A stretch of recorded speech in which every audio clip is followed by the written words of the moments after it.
Diary of a CEO part 6. За part 6-ыг гарч гэнэ штэ яг асуу битгий хэл гэсэн яг тийм гарч байгаа. Энэ яг юу гэсэн үг вэ гэхээр ямар нэгэн хүн чамаас асуулт асуухад ямар ихэвчлэн мэтгэлзэн эсвэл штэ ямар нэгэн буйны ажил хийж байхад тэгэхээр зөв шууд хариуллаад байхаа зүгээр яг асуултаар хариулсан дээр гэсэн.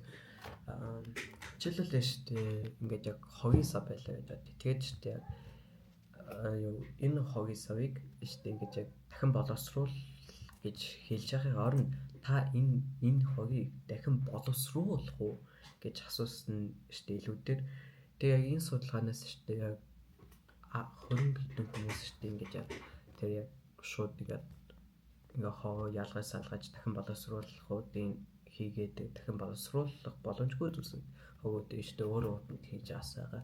Тэгэхээр иргэд бол мэтгэлзэн эсвэл ямар нэгэн тийм буйны ажил хийж байхад тэг ингээд яг юу эсвэл яг хүн асуулт чамаас хүн асуулт асууж байхад ингээд яг асуултаар хариул яг зөв шууд ингээд хариулахгүй нэг үгээр хариулахгүй зөв шууд яг асуултаар хариулах хэрэгтэй гэж байна.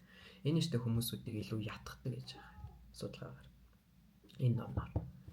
Nice.